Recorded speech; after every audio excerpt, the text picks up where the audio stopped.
Hello friends, कैसे हैं आप सब लोग। उम्मीद करती हूँ आप सभी लोग अच्छे होंगे। तो आपका मेरे चैनल में स्वागत है। तो आज हम बनाने जा रहे हैं धनिया पत्ते की रेसिपी। तो ना देर करते हुए जल्दी से शुरू हो जाते हैं। जहाँ गर्मियों में धनिया के भाव इतने ज़्यादा बढ़ जाते हैं, वहाँ सर्दियों में सब्जी लेने जाओ तो ढेर सारा हरा धनिया मुफ्त में ही मिल जाता है, जिसकी जितनी भी चटनी बना लो या सब्जी में डाल दो ख़त्म ही नहीं होता और उससे पहले बाकी सब्जियाँ ख़त्म हो जाती हैं। तो क्यों ना आज इसे हरे धनिए का फ़ायदा उठाकर एक मज़ेदार सा नाश्ता बनाया जाए, जो इस कड़ाके की ठंड में खाने में बड़ा ही कमाल का लगेगा। तो इसके लिए हमें चाहिए होगा ढेर सारा हरा धनिया। तो यहाँ पर धनिया को मैंने बढ़िया से धो करके साफ़ कर लिया है। धनिया यदि आप काटने जा रहे हो तो उसका जितना पानी निकल जाए उतना ही अच्छा है। तो इसे काटते समय वो हाथों के नहीं चिपकेगा और काटने में भी काफ़ी ज़्यादा आसान रहेगा। हरा धनिया जो बारीक डंठल वाला आता है वो मैं इस्तेमाल कर रही हूँ, तो इसके डंठल मैंने हटाए नहीं हैं। और यदि आप ज़्यादा मोटे डंठल वाला हरा धनिया इस्तेमाल करते हैं तो मोटे डंठल हटा सकते हैं। अब हरे धनिए को आसानी से काटने के लिए इसे चॉपिंग बोर्ड पर काटें। इससे इसे काटना काफ़ी ज़्यादा आसान हो जाता है।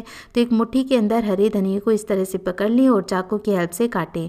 बहुत ही आसानी से ये कट जाता है। आप चाहे तो इसे और भी बारीक कर सकते हैं या बाद में इसे बारीक किया जा सकता है। जब एक साथ हम सारा धनिया काट लेंगे तो इस तरह से चाकू मारें तो बहुत ही आसानी से ये और भी बारीक हो जाएगा। वैसे इसमें ज़्यादा बारीक करने की आपको ज़रूरत नहीं है, यदि मोटा भी रहेगा तो भी कोई परेशानी नहीं है। तो देखिए मैंने हरा धनिया बढ़िया से काट करके तैयार कर लिया है और अब हम एक बैटर बनाएंगे। तो इसके लिए एक मिक्सिंग बोल के अंदर लेंगे बेसन। तो यहाँ पर इस मेजरिंग कप को माप करके टोटल में 1 कप बेसन ले रही हूँ और बेसन का आधा हमें लेना है चावल का आटा। तो यहाँ पर आधा कप मैंने चावल का आटा लिया है। चावल के आटे की जगह आप कॉर्नफ्लावर का इस्तेमाल भी कर सकते हैं। फिर कुछ चीज़ें या तो आप मानदस्ते के अंदर कूट लें या फिर इस तरह से मिनी चॉपर का इस्तेमाल करके इन्हें बारीक चॉप कर लें। तो यहाँ पर मैं 9 से 10 लहसुन की कलियाँ इसमें ऐड कर रही हूँ और यदि आप लहसुन नहीं खाते हैं तो इसे टोटली स्किप कर सकते हैं। और 1 इंच अदरक का टुकड़ा मैंने छीलकर इस तरह से टुकड़ों में काट लिया है और इसी के साथ हम इसके अंदर डालेंगे जीरा। तो ये 1 चम्मच मैंने जीरा लिया है। जीरा के साथ साथ आप चाहे तो इस तरह से साबुत धनिया का भी इस्तेमाल भी कर सकते हैं और जितना तीखा पसंद करते हैं उसके अकॉर्डिंग। या फिर मैंने 2 हरी मिर्च यहाँ पर इस्तेमाल की है। तो एकदम परफेक्ट तीखा ये नाश्ता हो जाएगा। तो इस तरह से सारी चीज़ें इस चॉपर में मैं डाल दूंगी और चॉप कर लूँगी। तो बहुत ही दानेदार से ये हो जाएगा और इसी तरह का हमें चाहिए। हमें इसका ज़्यादा फाइन पेस्ट नहीं चाहिए। तो मानदस्ते के अंदर भी इसे कूट करके आप ले सकते हैं। और ये देखिए इस तरह से एकदम दानेदार सा ये हो गया है। तो अब हम इसे भी डाल देंगे बेसन और चावल के आटे के साथ ही। और अब इसमें जाएगा सफ़ेद तिल। तो 2 चम्मच भर के सफ़ेद तिल इसमें डालें, क्योंकि इसमें सफ़ेद तिल का टेस्ट बहुत ही ज़्यादा अच्छा लगता है। चाहे तो इसके साथ साथ आप क्रश के भी मूंगफली भी डाल सकते हैं। सारे फ्लेवर्स को बैलेंस करने के लिए मैं 1 चम्मच इसमें चीनी डाल रही हूँ, लेकिन ये टोटली ऑप्शनल है। अब पाउडर मसालों में डालेंगे इसके अंदर 1 चम्मच धनिया पाउडर, आधा चम्मच लाल मिर्च का पाउडर, 1/4 चम्मच डालेंगे हल्दी पाउडर। और ये नाश्ता थोड़ा सा चटपटा बने इसके लिए मैं आधा चम्मच इसमें आमचूर का पाउडर भी ऐड कर रही हूँ। आप चाहे तो इसकी जगह नींबू का रस या फिर चाट मसाला डाल सकते हैं। फिर इसमें स्वाद के अनुसार नमक डाल करके 1 कप पानी डालेंगे और इसे मिक्स करेंगे। हमें इसका गाढ़ा बैटर बना करके तैयार करना है, तो हमें एक साथ ज़्यादा पानी नहीं डालना है। तो जो गुठलियाँ है वो अच्छे से ख़त्म हो जाएँ, इसके लिए एकदम स्मूथ बैटर बना करके तैयार करें। फिर इसमें धनिया डालें, तो इससे बहुत ही अच्छे से इसका बैटर तैयार हो जाएगा और इसमें गुठलियाँ नहीं पड़ेंगी। तो टोटल 1 कप पानी मैंने इसमें और डाल दिया है धीरे धीरे करके और इस तरह से एकदम लंप फ्री बैटर बन करके तैयार हो गया है। बैटर यदि हम पहले से ही पतला कर देंगे तो धनिया डालने के बाद वो धनिया भी अपना पानी छोड़ेगा, उस वजह से ये बैटर और भी पतला हो जाएगा। इसीलिए बैटर हमें पहले गाढ़ा ही रखना है। आपको ज़रूरत लगे तो आप बाद में पानी और डाल सकते हैं।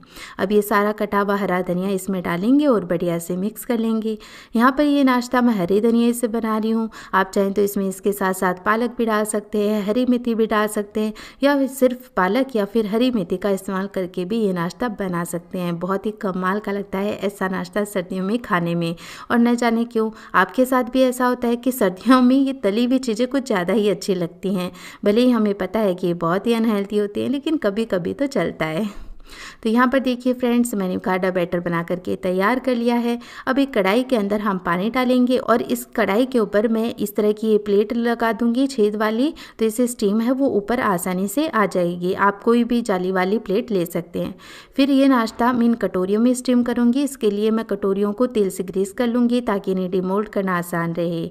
आप चाहें तो गिलास में भी ये बैटर भर करके स्टीम कर सकते हैं, पर गिलास में टाइम बहुत ज़्यादा लग जाएगा स्टीम होने में।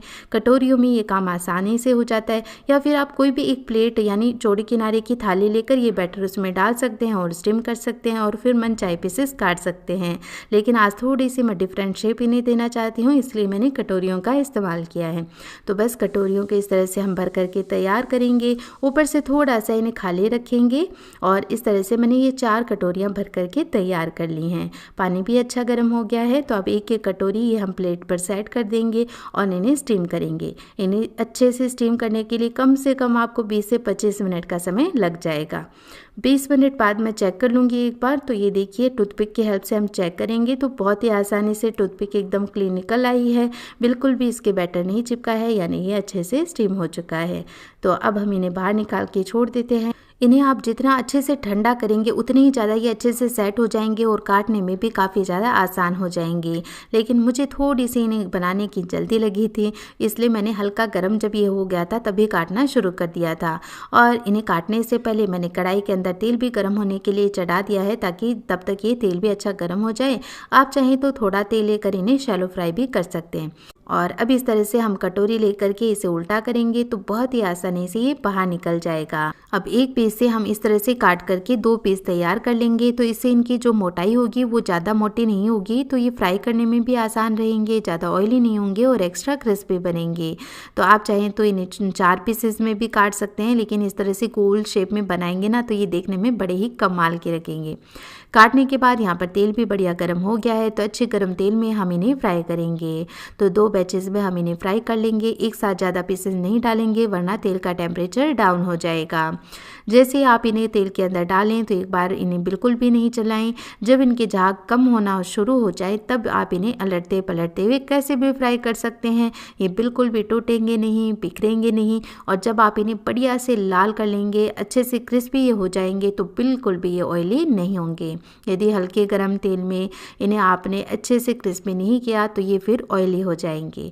तो यहाँ पर देखिए कैसा बढ़िया लाल कलर इनका आ गया है और क्या कमाल की खुशबू आ रही है इनमें से। तो बहुत ही अच्छे लग रहे हैं ये देखने में भी। और इस तरह की जाली में हम इन्हें निकाल लेंगे, ताकि जितना भी एक्स्ट्रा ऑयल होगा वो कढ़ाई में निकल जाएगा और ये ऐसे ही क्रिस्पी बने रहेंगे। और ये लीजिए हमारा टेस्टी क्रिस्पी नाश्ता।